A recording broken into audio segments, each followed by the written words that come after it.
The EP Podcast. Heard everywhere podcasts can be found, and always at theeppodcast.com.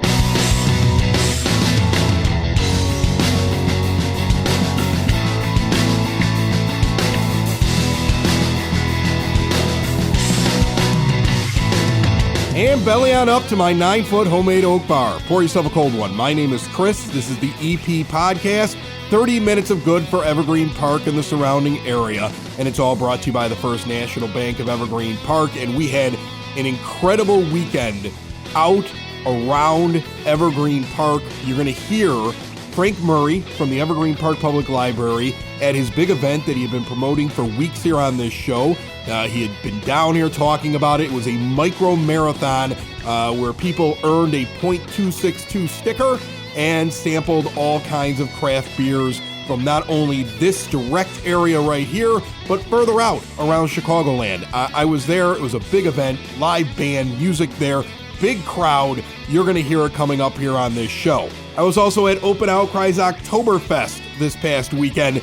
That was a blowout. That was a big party. We had a big tent there. Some of you are new listeners who are discovering the EP Podcast because you saw us out there. Welcome into the show. You'll hear from not only John, but his brewer. I don't know if we've ever had Eric Padilla on. Local guy, just hired this year, became the head brewer over at Open Outcry. We're going to talk about coming home, a homecoming to this area where he now brews beer right up the street from where you live. And the Chicago Stockyard Kilty Band in this basement, this show, right here, joining me at the 9-foot homemade oak bar. They've got a big benefit coming up at Bourbon Street. We will hear from them. As I mentioned, this episode brought to you by the First National Bank of Evergreen Park. They're over in that iconic building over in 95th and Pulaski. You've seen it before. They invest in the Evergreen Park community. After all, they love this area as much as you do. Plus, they got that total access checking account. You get free ATMs nationwide. That means whatever ATM you use, no matter what the fee, they pay the fee back into your account. And they're giving you a $300 bonus with qualifying activities paired with their mobile banking tools and award-winning customer service. Switching to a true community bank has never been easier. Start banking locally today at bankevergreenpark.com/300. $100 required to open. No minimum monthly balance or monthly maintenance fees. You must use the link to apply. Member FDIC. Evergreen Park's second annual Oktoberfest coming up this Saturday. We will preview that ahead on this show. The EP Podcast will be out there, plus everything else going on in and around Evergreen Park coming up for you. But as I mentioned, I was out at the Micro Marathon, the Evergreen Park Public Library, through a really, really good party this past Saturday night. Frank Murray was wandering around his own party, and I found out that he hadn't sampled all of the breweries. So I tried to help him along.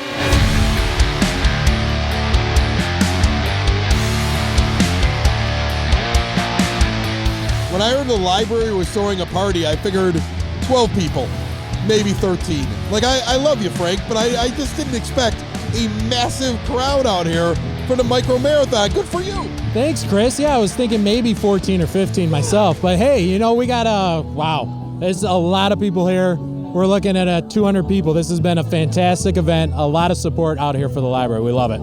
And you have all these breweries and you have these cider places. Like, I've tried a few of them so far. Yeah. You got a nice band here in the background. You got Joey's Red Hots off to the side serving food. You got the tent out here. It's beautiful out here. It's a great night for it. Yeah, and I was actually thinking it was going to be 95 degrees because, you know, we get those random 95-degree days, and I'm like, oh, we're going to be sweltering, sweating, and there's going to be no ice. But no, it's been a beautiful evening. So what we're going to do here is you have all these breweries here, and you just told me you have not had a beer. I've had a couple from Eris. I have yet to see, I've yet to try something from Bang and Gabble. All right, let's try them out here. They're out of Tinley Park. You know that they're a new brewery when the owner's standing here, yes, ready to give you a beer, okay? So what's your name, man? Kyle. Bang and Gabble's brand new out of Tinley, right? That's correct. All right, so Frank Murray here is from the library, and he told me that he's thirsty. Can we get him a sample? Oh, I think we can make that happen. What kind of beer are we having? We've got our Legalese Hellas. All right, let's pour it up. I'm actually drinking the exact same thing, Frank. Are you really? Oh, yeah. There we go. What do you think of this? This is delicious. I love how you sniff it like you're like some sort of connoisseur. For some reason, I'm going with bread. Bread? Bread? Bread? Bread? He thinks there's bread.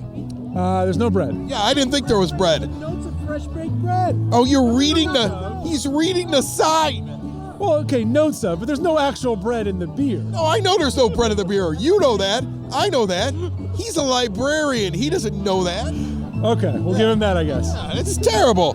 Notes of bread, Chris. Notes of bread. Yeah, notes of bread. Notes of bread. All right. You're ridiculous. You have this event. The mayor was over here pouring beer. Kelly has to have a clone. At least one. At least one. She is everywhere, and I think that's what makes Evergreen Park so special. Right now, I'm about 60%.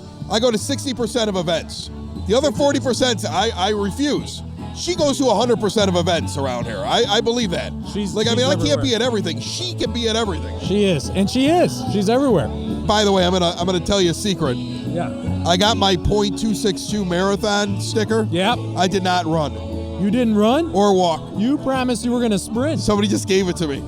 I'm just keeping it. I'm putting it in my car. Put it on there and wear it proud, Chris. I'm gonna wear it proud. Wear it proud. Yeah, I'm sure I walked that far from my car to get here. So, what does this event actually do for the library? Let's be serious for a moment. When you have these big events, you get the community out here. Right. What does this actually bring to the library? Yeah, so this is exactly it. It's all about community, right? Bringing people together to celebrate their community and their library. What this will do ultimately for the library is the proceeds raised for this event will go towards things that the library normally can't afford inside its normal budget. So we're talking about things that this foundation has already sponsored, like our fish tank, the quiet reading room that was recently rededicated in honor of our former library director, Nikki Seidel, the Tricadelic bike, your favorite, and this year... Which I've never seen. Oh, come on. Really? How is it not riding around here tonight? It's literally at every event, and it's right inside the door. All right, we'll get. Okay, Chris is going to see it, everybody. I'll donate $5 to the library if I can ride it around the block. Maybe that's what we should do. There we go. Revenue generating idea brought to you by Chris Lanuti. Right, ride the bike. All right. But this year the foundation will be sponsoring scholarships to Career Online High School, which gets adults 18 and older the opportunity to go back and get their accredited high school diploma. And then we're also going to be looking at acquiring some makerspace equipment. And what's been amazing about this event is when we went out and got sponsorships for it, we talked with OSF. And in those conversations, they have been generous enough to donate and purchase a 3D printer to the library. So we'll be having 3D printing design and printing classes coming up very soon. You know, it's one of the things that people in Evergreen Park I don't think appreciate enough. The Evergreen Park Public Library really has so much to offer everybody in the community. Frank, you've really picked up the torch that was left by your predecessor and really run with it. This is a great event. I see so many people out here tonight. Excellent job, my friend. Thanks, Chris. And that means a lot because Nikki is, she's one of my personal and professional heroes. You know, she set a fantastic example, and I love that compliment. Thank you very much. You're my hero. All right, we got to set the bar a little higher for you.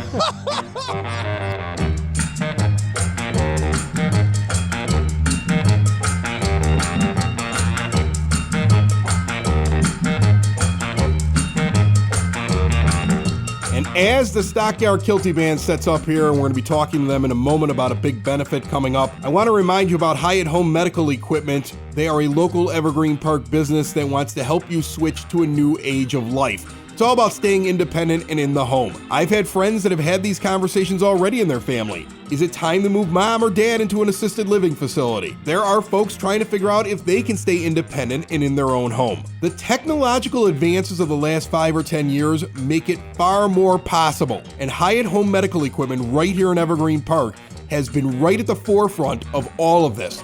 They have not only the best when it comes to sleep apnea care and CPAP machines and diabetes control, but they can set up your home like a smart home. Apps that open and close doors. They can reduce fall risk when you move throughout the house. They can retrofit the bathtub. They can set up things on the stairways. It keeps you inside of the home, and the insurance works with you, and they work with the insurance companies. Plus, if you mention the EP podcast, you get additional money off. Again, it's all about staying independent and in the house. Where else would you rather be at this stage of life? You can jump on the internet and see everything they have to offer at hhme.com or stop in and see them today. They're right here in your neighborhood, 3518 West 95th Street in Evergreen Park. A reminder that October is an entire month of listener feedback for the EP podcast. We're already starting to get some really interesting ideas.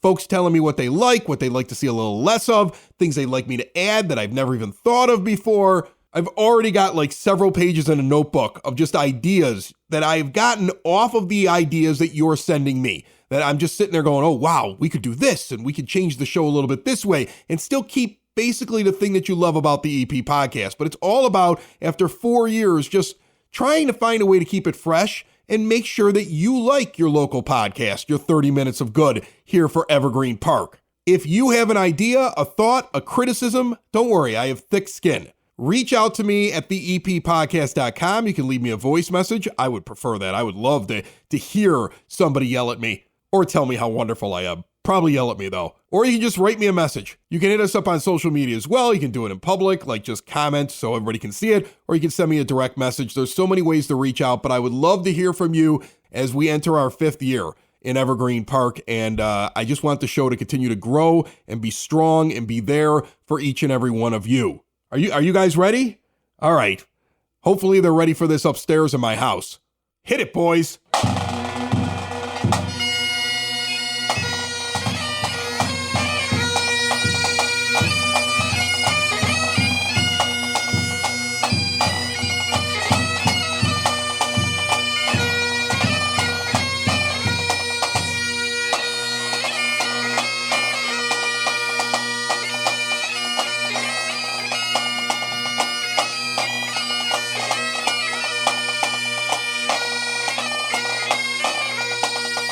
It's kind of a weird time of the year to listen to bagpipe music, but I have the Stockyard Kilty Band down here at the 9-foot Homemade Oak Bar. Chris, Dave, how you guys doing? Well today, Chris. Yeah, I like having you guys around here. There must be an occasion, though, for you to be down here in my basement. Because, I generally expect you around the high holiday, like in March. That's what I expect that. I expect... You know, the big events. I expect you guys to be out with the bagpipes. Do you play them year round? I mean, do you get like a big off season for them, or do you find yourself always playing something? You know, like right now, like between Labor Day and the Holy Day. The High Holy Day. The High Holy Day. That's how my grandmother used to refer to it. It's kind of our downtime, but there's still things that come up. We still have events. We still play weddings. We're going to have some parades coming up, like in Blue Island and things like that, Festival of Lights. So it's not all like funerals, is it? No, I always feel like that's when I see most of my bagpiping outside of March is at a funeral. You know, they're all lined up. Everybody's real sad, and you hear here come the pipes. Everybody cries a little bit. That's like the only time I ever hear you guys outside of March, generally. So you get to do other things, right? We do get to do other things. Okay. Like we're playing a wedding this Saturday for an old member. His son's getting married. So yes, we do. But the weddings you usually don't hear outside this time of year. So that's right. Unfortunately, you hear the pipes for the funerals and stuff. So. That's why you do hear it. You're not like the main band at weddings, though, right? I mean, you just make an appearance, you play 1 or 2 songs, you get out, right? Yes. Okay. Well, listen, this next year will be 40 years I've been around the band. I couldn't stand bagpipes for a whole night at a wedding. You know, you want them like for 10, 15 minutes, bring the bride and groom in and celebrate, but even I couldn't take it for that long. So, yeah, no, we just do a brief start. Just a brief one. You get in, you get out. Exactly. You're done. Yeah, leave them wanting more, is like my dad used to say. Right. That's what they normally feel like. Man, if only we could have more bagpipes at this wedding. Well, it's fun. Like they'll call you, like, you know, so they ask for the price, you give it to them, like, so what is that for 2-3 hours? I'm like nobody wants to hear pipes for 2 or 3 hours at a wedding and everything. Yeah, you don't want that. That'd be a terrible idea. All right. No offense to your craft, and I love you guys whenever you come marching along. Chris, what do you guys have coming up? You have an event coming up. You were telling me this as we first sat down. I find this really interesting. You guys have something very close to your heart that you couldn't get done because the pandemic came along, and now you finally have been able to turn around and you're going to try to do this event. Tell people a little bit about it. Yeah, thanks, Chris. And I will just add that even though it is their downtime, the musicians, in the band are very generous. So there's a lot of benefits that go on from time to time throughout the year that they volunteer to go and play to help the cause. And a couple of years ago, we lost a very valued member of the band, and because of that, the whole band just rallied around and said, "What can we do for his son?"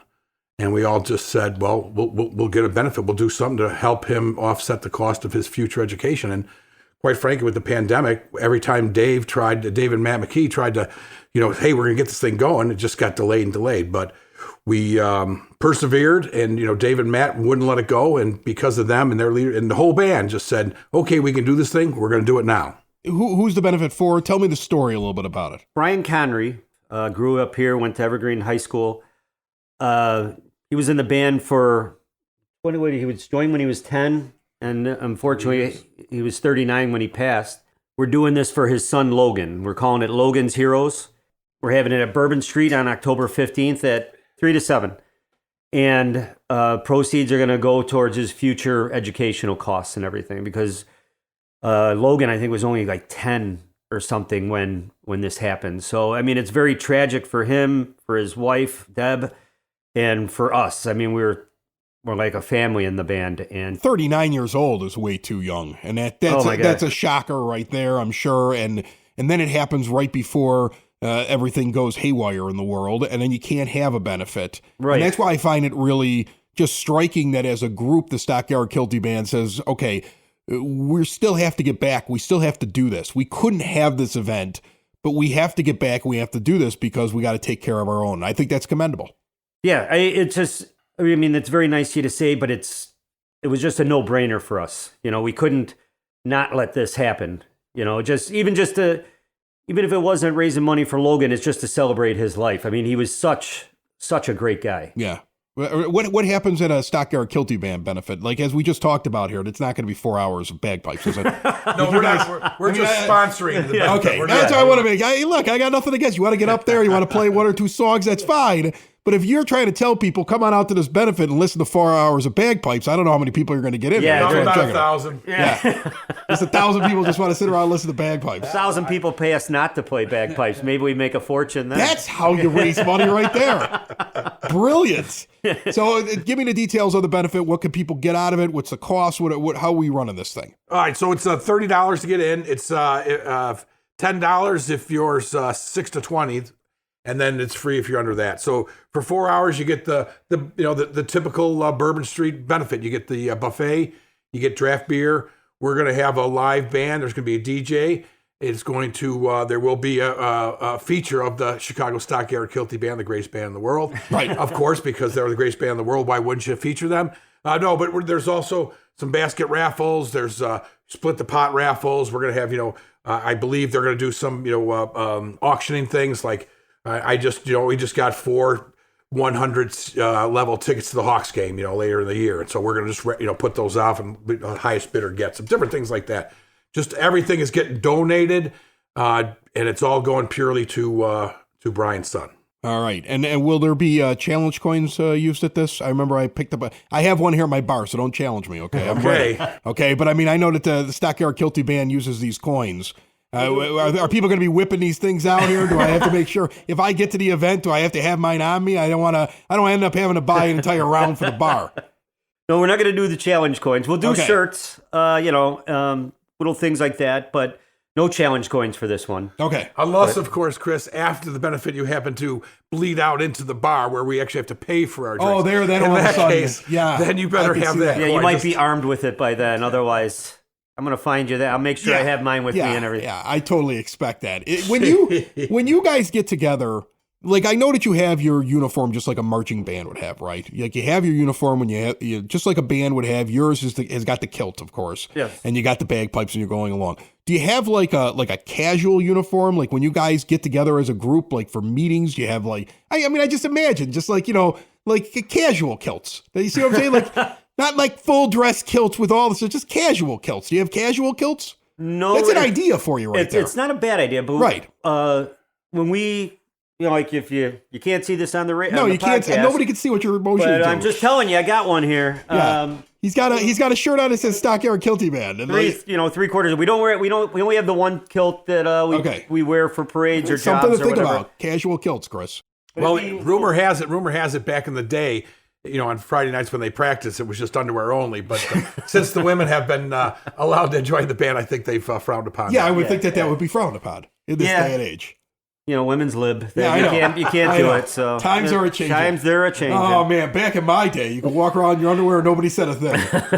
Absolutely. That's what I tell my kids when I walk around the house in my underwear all day long. It sounds like a great event. It's for a great cause, and we're happy to promote it here for you. Give the date, the time. I know it's at Bourbon Street, and how people. I would imagine you're selling in advance, or is everything at the door? Give me that. Both. We do have it on the band website. sykb.com. So you can go there and you can pull up the information. Okay. And you can order the tickets online. Or if you can't make it, but you would like to make a donation, the information is on there as well. But the event is October 15th. That's a Saturday, 3 to 7, Bourbon Street, 115 Bourbon Street. It's going to feature Big Richard and the Energy, the band. We're going to have a DJ there, DJ Reichcole, I think. And of course, we said the Stockyard Kilty Band. It's $30 to get in, and if you're 6 to 20, you're bringing your children, that's $10, and if anybody under 6 is free. So it's going to be a great event, and really what, more importantly, it's going to be a celebration of Brian's life, because the man lived his life to his fullest.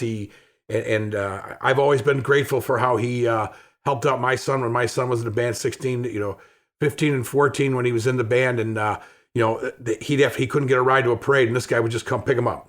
Just the crazy things like that makes me very grateful to have known him, and I'm looking forward to celebrating his life. So I hope everybody can join me. I'll buy a draft beer. There you go. From 3 to 7. There you go. That's awesome. And don't doubt him on the beer thing, because every single time this man comes over to my bar, he brings me Guinness, which is and this time he doubled up the amount of Guinness he brought me. He's like, Guinness for us to drink while we're doing the interview, and then Guinness for you later, Chris. Well, that's why you guys get to come out and play your bagpipes on the show. Well, we appreciate it. But yeah, I just felt bad this time, because I tell you I'm bringing you Guinness, and then we all drink them before we leave. It's totally fine. It's totally fine. So now, before I let you guys go, it is listener feedback month here on the EP podcast. We're asking people what they want to hear more of, what they want to hear less of. Do you think we have the proper amount of bagpipes on this show? Yeah, that's good. I like that. Bring out more, that silent majority out there of bagpipe more lovers pipes. who want, more pipes. More pipes on the show. That's what your vote is. 8 hours of pipes. All right. And as the in the 8-foot bar in the basement, the acoustics here would be wonderful if we could get about 14 pipers and a couple drummers in here. Just start having practice. Yeah, it would really sound wonderful. My wife would love that. I think that's a great idea. That's a great idea. All right, Stockyard Kilty Band. Check out more details. And again, you can get the advance tickets, sykb.com for Chicago Stockyard Kilty Band. And Chris, Dave, thanks so much for coming on. We appreciate it, Chris. Thanks. Have you been injured at work? Then you need someone who will fight for the care and compensation you deserve. The insurance companies will look out for themselves and their bottom lines, not you. I'm Matthew Coleman, partner and head of the work injury department at the law offices of Parenti and Norm. My team and I have the experience, dedication, and proven results it takes to fight for your rights. Call or text me today at 312-641-5926 or visit us on the web at pninjurylaw.com.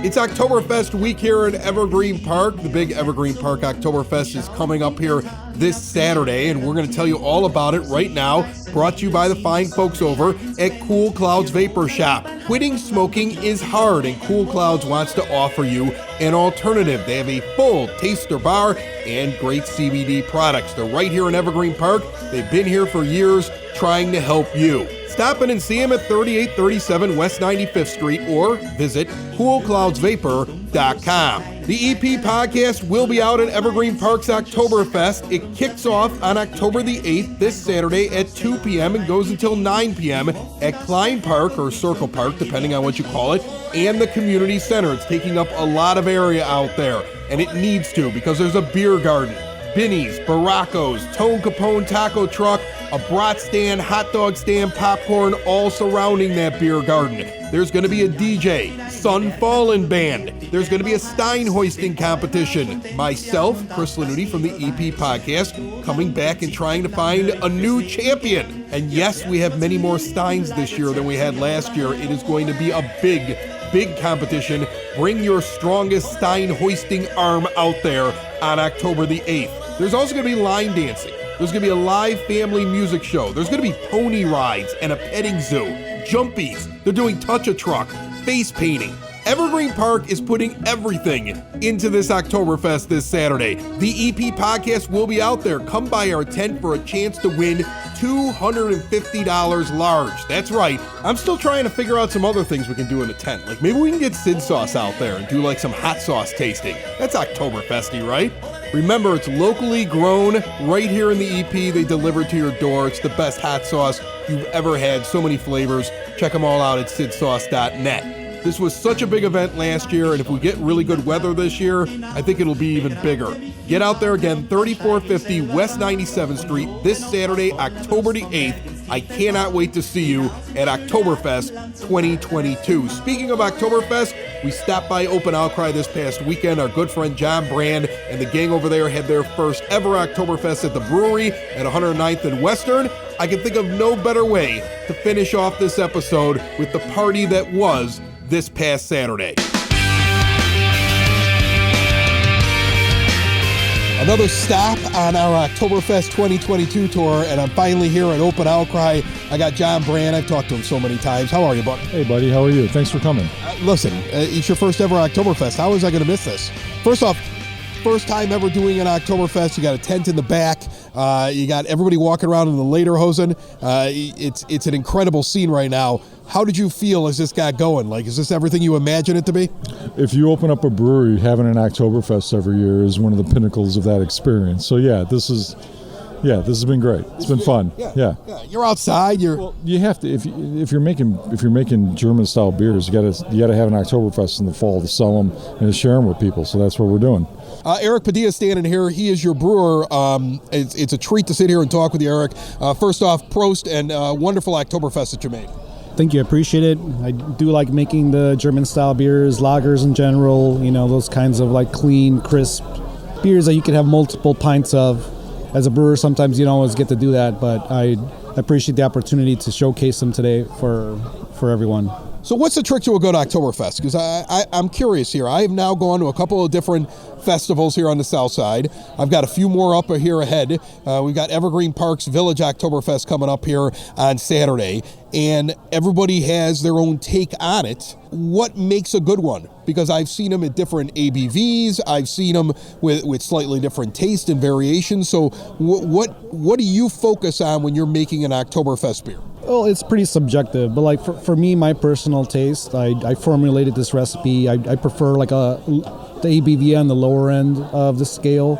So this is about 5.8. I know most of them are like over 6.2 or to 6.5 I've seen. I just like to be a little bit more sessionable as possible, since you're having multiple. The rest is just up to the yeast and getting some good malts. I use all German malts. I try to formulate the recipe so it's still malty and rich, and it's got those classic Marzen style components to it, but it still ends up with a clean kind of finish that just has you want in another sip. It doesn't finish sweet or heavy. It's not going to fatigue your palate. I think that's important. Just to have like a nice drinkable Marzen style Oktoberfest. And you're a local guy, right? I mean, like the way I understand this, first you're up at Moore Brewing, and you come down here, you take over as the head brewer at Open Outcry. I know John's super excited to have you here. You start rolling out your beers, right? I mean, you're putting your whole like slate of beers together. But you're in where you grew up, right? You got family that's nearby. It must be kind of cool to be developing all these beers at a brewery where you grew up, where your family's at. Yeah, I mean, I still have family in the south suburbs. It's kind of nostalgic. I went to school at Morgan Park High School. I went to college at Illinois Tech in Bronzeville. So I spent a lot of time on the south side, So yeah, it feels good to like be developing something in a community that, kind of is underserved by, craft beer, I would say. And, just kind of building up that base of craft beer drinkers in this area. When you drink these beers here now, the depth and the complexity of these things, brewed with technical expertise within this style and how dynamic they are, I don't know if there's anyone making better beer on the south side, and I'll put our beer up against anyone in the Chicagoland area. I'm just waiting for people to realize that the beer we're making down here is just as good as anywhere in Chicago, in my opinion. And I've been doing your show now for 3 years? 3 years. I've never said that before. Yeah. But that's how I feel. You're fired up. Yeah. He's festing. I think he's on a roll. Does he ever get in there and try to brew? Because he did start this. He did start this because he wanted to be a brewer. Were you your garage or basement? What were you brewing? My basement. Yeah. He's brewing in his basement. Okay. Does he ever get in there every once in a while? Try to act like he knows what he's doing? Every once in a while I get lucky and he comes to help me grain out. But yeah, he's a busy guy too. Yeah. So we've got our things we're focusing on. But yeah, I could always appreciate help, sir. Anybody one thing you learn as a small business owner is you hire the right people and you leave them alone to do their job. I try not to get in Eric's way. I try not to get in the kitchen's way. I try not to get in Lindsay's way. I just want to be helpful where I can. So what do you do then? I just sit in the back and drink beer and smoke cigars. It sounds to me like you've come up with an excuse to just let everybody else do it. It's just a big farce. I'm not really doing anything. Yeah. Possibly. All right. What do we have coming up? I know the band's about to jump on. What is going to be on tap here you want people to try out when they get into Open Outcry? Coming up, a new batch of Delirio. That's our hazy IPA. Mosaic and Citra, really nice and juicy. Tasting as good as ever. Bringing back a couple of beers that I brewed before, a dry hop wit beer, Pacifique, and one of the original cold IPAs that I made when I first started called Ideate. Idaho 7, Citra, Motueka, nice and herbal, piney. It's a pretty good complexity to it. So going into the colder months, probably be doing some more of the darker beers, maybe some dark lagers, some porters, some English styles probably. So yeah. Awesome. I love the dark beers in the winter. So I'm excited to hear. I'm excited to try those out. Eric Padilla is the brewer now over at Open Outcry, and John Brand just threw his first Oktoberfest, and good job. I'm happy for you. Yeah, thank you. Appreciate it. Prost. Prost to you. I'm glad you're here. Thank you. Another show is wrapped up. Another show's in the books. Another show is wrapped up. And then by the looks, it's going to be a good one. And we'll see you next week. And the nude is basement. And the nude is basement. Another show is wrapped up. Another show is wrapped up. Another show is wrapped up. And it's in the books. Another show is wrapped up. Another show is wrapped up. And by the looks, it's gonna be a good one. Nudie's Basement. Broadcast Basement. The Nudie's Basement. The Broad Basement. Slancha. The EP Podcast. Heard everywhere podcasts can be found, and always at the eppodcast.com.